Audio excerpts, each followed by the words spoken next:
सम्मानीय सरपंच महोदय, समाज के वरिष्ठ जन, माता शक्तियां, बुजुर्ग, बच्चे और बच्चियां,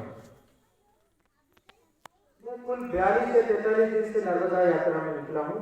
तो पहले तो मैं नर्मदा यात्रा का संदर्भ बता दूं कि ये नर्मदा परिक्रमा नहीं है, नर्मदा किनारे से मिलने निकला था।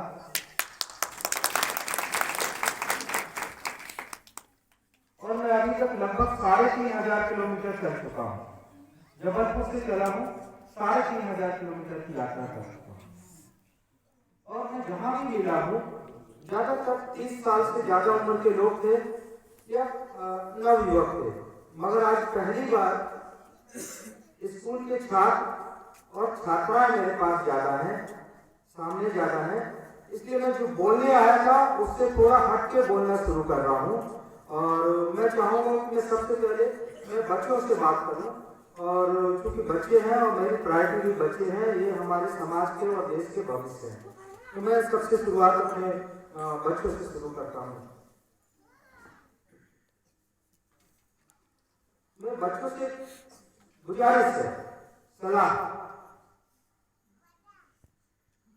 कि इस जीवन में आपकी 1, 2, 7 पीढ़ियां बदलने की कोई क्षमता रखता है तो वो चीज है शिक्षा। का मतलब सिर्फ पढ़ाई मत समझो।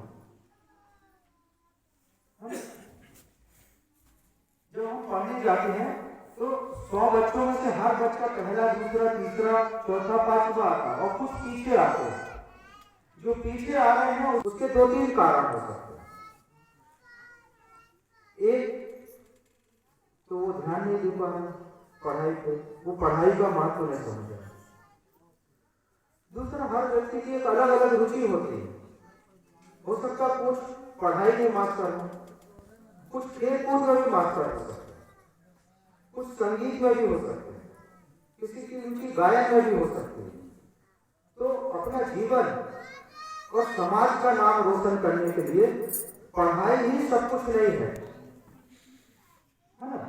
तो अपनी रुचि समझो कि आपको कौन सी चीज अच्छी लगती है, फिर उस तरफ आप फोकस करो।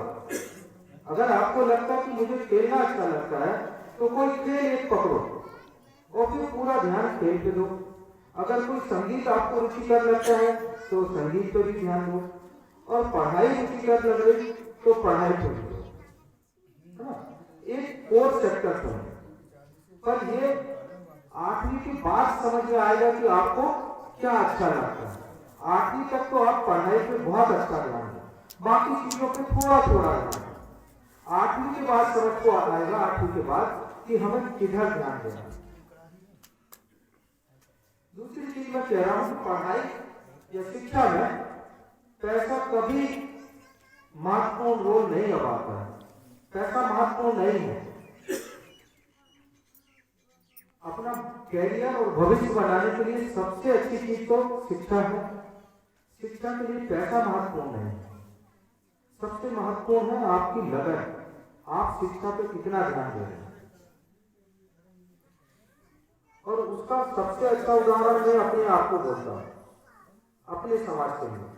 बाकी समाज में भी थे, मेरे अलावा बाबा साहब जैसे लोग थे जो बहुत गरीबी से निकले, जिनके यहाँ 2 टाइम खाने को नहीं था, पर वो इतने पढ़े कि पंडित नेहरू और गांधी जी उनसे कम पढ़े लिखे थे। उनके पास 33 डिग्रियां थी। उन्होंने पीएचडी के बाद डीलिट किया था। तो पैसा महत्वपूर्ण नहीं है, महत्वपूर्ण है आपकी लगन। आप अगर ध्यान से पढ़ेंगे तो आप अपना जीवन न सिर्फ अपने परिवार का, अपने भाइयों का, अपनी आने वाली जनरेशन का शिक्षा से परिवर्तन से बदल सकते हैं।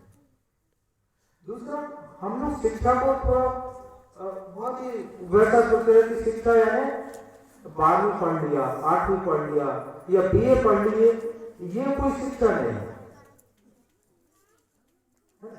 शिक्षा अंत तक है। शिक्षा ऐसी करिए कि जब आपके बारे में बात आए, कोई पूछे कि ये वाला सवाल कौन हल कर सकता है, सॉल्व कर सकता है, तो बिना संकोच के लोग कहें कि वो, बाकी इस बस्ती में कोई नहीं कर सकता। तो आपकी अपनी शिक्षा में मास्टरी होना चाहिए, डूब के पढ़ना चाहिए।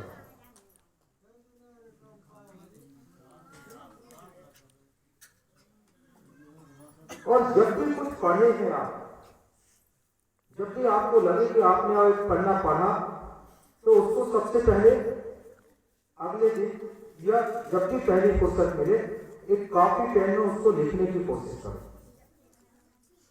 आप जब पढ़ते हो ना तो आपको लगता है मैंने सब कुछ समझ लिया, ठीक, और जब लिखने बैठोगे तो एक पैरा भी नहीं लिख पाओगे, या जब लिखोगे तो आपको समझ में आएगा कि वो धारा प्रवाह नहीं है, मतलब सीक्वेंस सही नहीं है। जब आप लिखोगे तब आपको समझ में आएगा कि हम गलती कहां कर रहे हैं। तो जो पढ़ो, जो सीखो, उसको अगले दिन लिखना जरूर है। अगर 2 पन्ने पढ़ा और अगले दिन 2 पन्ने का आप 2.5 पन्ने लिख सको तो समझो तुमने अच्छा पढ़ा, ठीक है।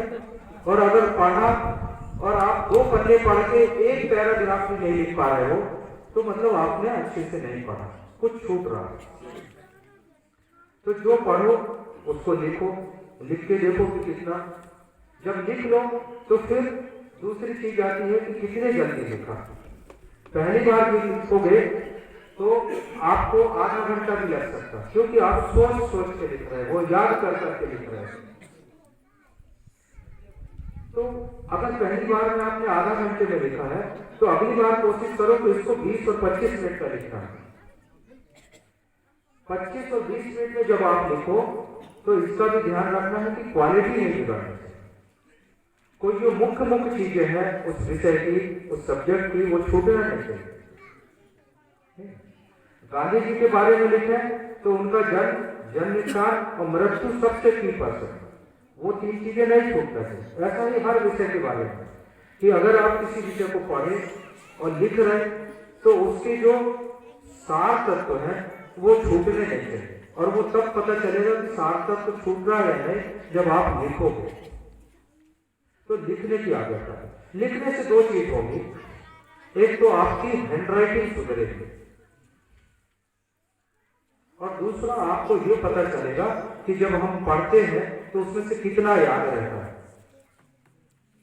हम पढ़ते हैं तो हमको लगता है कि हमने सब पढ़ लिया, पर लिखने के बाद ही हमको समझ में आता है कि हम याद नहीं रख पाए। दिमाग में घूमता है पर जब नीचे आता है तो वो लिख नहीं पाते।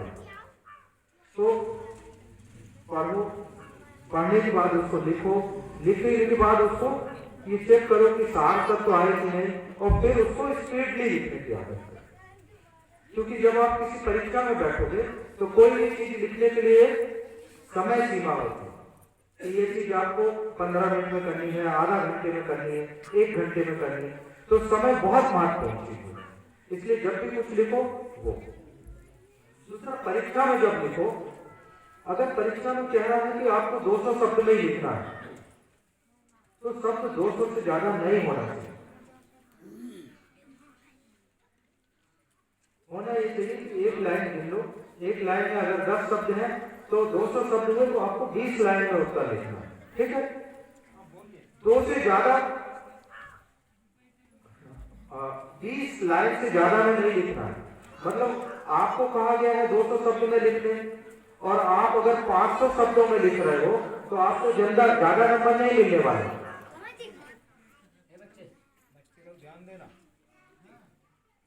बल्कि जो जांचने वाला है वो आपके बारे में ये धारणा बना